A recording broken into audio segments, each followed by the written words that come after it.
मौत के आगे बेबस, सपने रह गए अधूरे। अस्पताल की लापरवाही ने ली होनहार खिलाड़ी की जान। पापा, मुझे पानी पिला दो। अमन के आखिरी शब्द सुनकर टूट गया परिवार।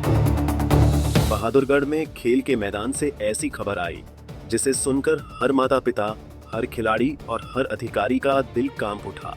दरअसल बास्केटबॉल के उभरते हुए 15 साल के खिलाड़ी अमन की मौत हो गई। ये किसी हादसे में नहीं, बल्कि सरकारी लापरवाही की पोल के नीचे दबकर हुई है।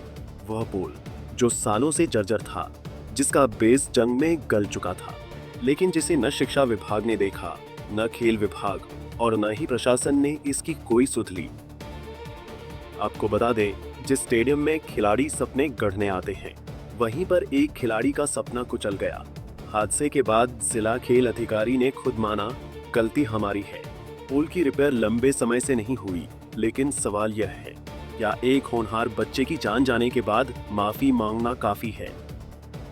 ये स्टेडियम है, होशियार सिंह स्टेडियम है, जो वहाँ स्कूल की प्रॉपर्टी है और उसमें हमारा एक सेंटर चलता है रेसलिंग का, जिसमें संजय कोच है हमारे, उनकी रेसलिंग की नर्सरी है। ये बच्चे बास्केटबॉल, पता चला बास्केटबॉल के ग्राउंड में थे और उसे पोल की हालात ख़राब थी। बच्चे पोल पे चढ़े हुए थे, जो मुझे पता चला, जो वहाँ के लोगों ने, वहाँ प्लेयरों ने बताया मेरे को कि कुछ बच्चे उस पे पोल पे चढ़े हुए थे और पोल टूट के गिर गया। और ये बड़ी दुर्भाग्यपूर्ण बात है और हमारे लिए तो बड़ी शर्म की बात है कि हमारे इस तरह हमारे खिलाड़ी का स्वर्गवास हुआ है। एक्सीडेंट हुआ, उसके बाद तो एडमिट हुआ, तो उसका कल स्वर्गवास हुआ है। इसी तरह लाखन माजरा में भी एक पोल गिरा है, जिसमें एक खिलाड़ी का स्वर्गवास हो गया। जितने हमारे राजीव गांधी स्टेडियम हैं, उनके इंचार्ज और सीनियर कोच की उसमें अब हम सभी वो चेक करवाने लग रहे हैं। वैसे ये जो पोल लगे हुए हैं काफ़ी पुराने समय के लगे हुए हैं, इनको रिप्लेस करने का समय तो हो ही चुका काफ़ी टाइम से। तो विभाग की गलती मानते हैं आप? हाँ, गलती तो हमारी है ही, इसमें तो कोई दो राय नहीं, क्योंकि समय काफ़ी लंबे समय से इनकी रिपेयर नहीं हो रही। तो अब आगे ऐसा हादसा ना हो तो उसके लिए क्या प्रयास किए जाएंगे? तो उसके लिए कमेटी बना के और डिपार्टमेंट से इनके बदले दूसरे पोल लगवाने, जितने भी ग्राउंड हैं, जितने भी इक्विपमेंट है, सभी की चेकिंग करवाएंगे और जो ख़राब हैं उनको निकलवा देंगे और डिपार्टमेंट से उसके लिए नए पोल लगवाने के लिए उनका बजट मांगेंगे। क्या आप मानते हैं सर, हादसा होने के बाद ही प्रशासन और विभाग जागता है? असल में ये नहीं कह सकते कि वो, असल में वो ग्राउंड हमारा नहीं था, वे स्कूल की प्रॉपर्टी है, स्कूल का ही स्टेडियम है। हमारा तो सिर्फ वहाँ पे एक सेंटर चलता है अपने रेसलिंग का, जिसकी खेल नर्सरी हमने दी हुई है। तो ये इसके बारे में तो ज़्यादा तो स्कूल ही बताए कि उस ग्राउंड की क्या पोजीशन थी, क्या उसके अंदर क्या क्या खराबियाँ थी। प्रबंधन से आपकी बात हुई या प्रशासन? नहीं, मेरी सिर्फ सीटी मैडम से बात हुई है। अभी मैं उन्हीं के पास ही जाने लग रहा था तब आपका फ़ोन आया। वहीं जानकारी के अनुसार मन 2 साल से बास्केटबॉल सीख रहा था। हाल ही में 3 मेडल जीते थे और उन मेडल्स को पिता के गले में डालकर कहा था, पापा मैं बड़ा खिलाड़ी बनूंगा। लेकिन सरकारी व्यवस्था की कंगाली ने उसके हौसले को उड़ान भरने से पहले ही गिरा दिया। हादसे के बाद जब परिवार अमन को पगी रोहतक लेकर पहुंचा, तो वहां भी उन्हें लापरवाही का दर्द मिला। परिजनों ने आरोप लगाया कि डॉक्टरों ने उसकी मदद नहीं की, अल्ट्रासाउंड कराने को कहा, पर समय पर इलाज नहीं मिला।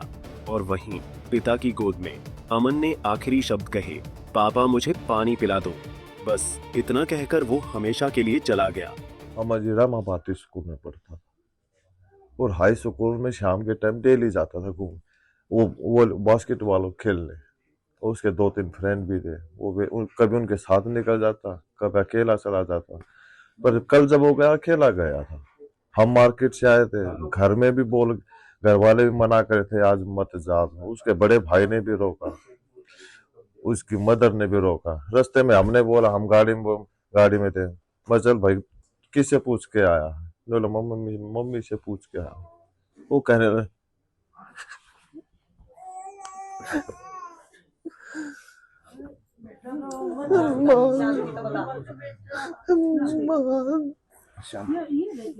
मैंने कही पूछता मैं तू आने में 10वीं क्लास के पेपर है तो हमने तैयारी कर ले तेरे नोट्स मंगाए 2000 रुपये तूने ये लगा दिए तो स्कूल में जा लो पापा आधा पौना घंटा खेल के आऊंगा मैं चला जा डेली का रूटीन था वो आ जाता था अंधेरा होने से पहले आ जाता था खेल खेल के वो आम घर में एंट्री हुई है और वहां से कॉल आई किसी राजेश गुलिया नाम के इंसान ने फोन किया जी हम आपके लड़के के साथ ऐसे ऐसे हुआ पोल गिरा है और हम सिविल हॉस्पिटल ले जा रहे हैं यहाँ से मैं और मेरा ये भतीजा दोनों गाड़ी उठाई कुछ नहीं सोचा हॉस्पिटल पहुंच गए उनकी एंट्री के साथ साथ हम भी एंट्री कर चुके थे वहां उन्होंने रेफर कर दिया रोहतक जाने के बाद वो रास्ते में तड़पता ही रहा पापा मेरा यहाँ दर्द हो रहा मेरे पैर को ऐसे करते कभी ऐसे करते बाहर कोई जख्म नहीं था सब अंदर का ही था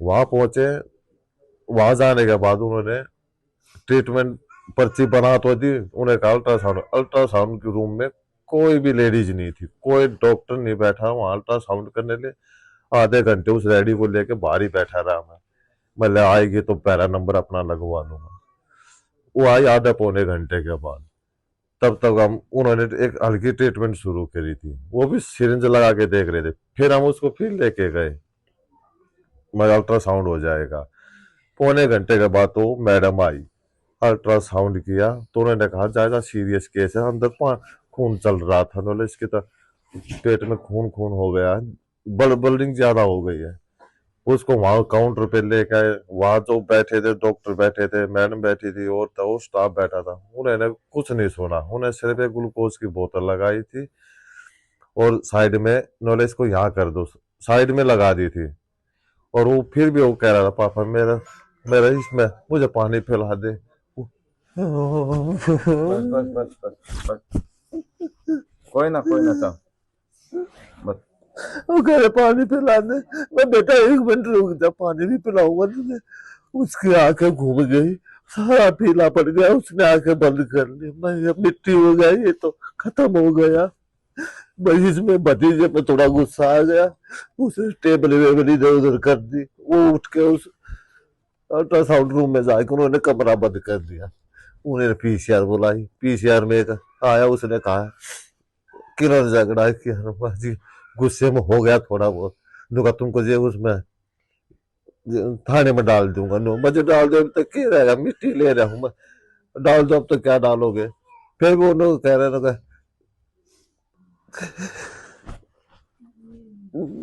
आपको बता दें अमन 2 बहनों का इकलौता भाई था घर में बुआ के बेटे की शादी के लिए भात न्योतने आई हुई थी और उसी दौरान यह कयामत टूट पड़ी अमन ने पिता से 4000 के जूते मांगे थे पिता ने वादा किया तुझे जरूर दिलवाऊंगा सेना भवन में कॉन्ट्रैक्ट पर काम कर रहे पिता ने बेटे की इच्छाएं पूरी करने के लिए रैपिडो तक चलाना शुरू कर दिया था लेकिन किस्मत ने वो मौका ही नहीं दिया मेरा भतीजा मेरे से मिला बोला वो आपने विश नहीं किया मेरे जन्मदिन पे मैं बोली बेटा किया तो था 19 तारीख को बोला नहीं बुआ मैं आपको आपके घर जाके विश करके आया था आपने मेरे को फोन पे किया मैं कहा अब क्या चाहिए आपको 100 रुपये दे दूँ मैं आपको बोला नहीं बुआ मेरे को कुछ नहीं चाहिए मैं कहा बेटा ले मैंने उसको पैसे दिए मैं कहा अपनी ड्रेस ले आ रहा शादी में डालने के लिए हाँ जी जो हादसा हुआ कौन किसको जिम्मेदार मान लिया क्या चाहते हैं क्या होना चाहिए स्पोर्ट्स डिपार्टमेंट पे होनी चाहिए सर कार्रवाई क्योंकि यहाँ से तो खुश गया था कोई ऐसी बात ही नहीं थी घर पे तो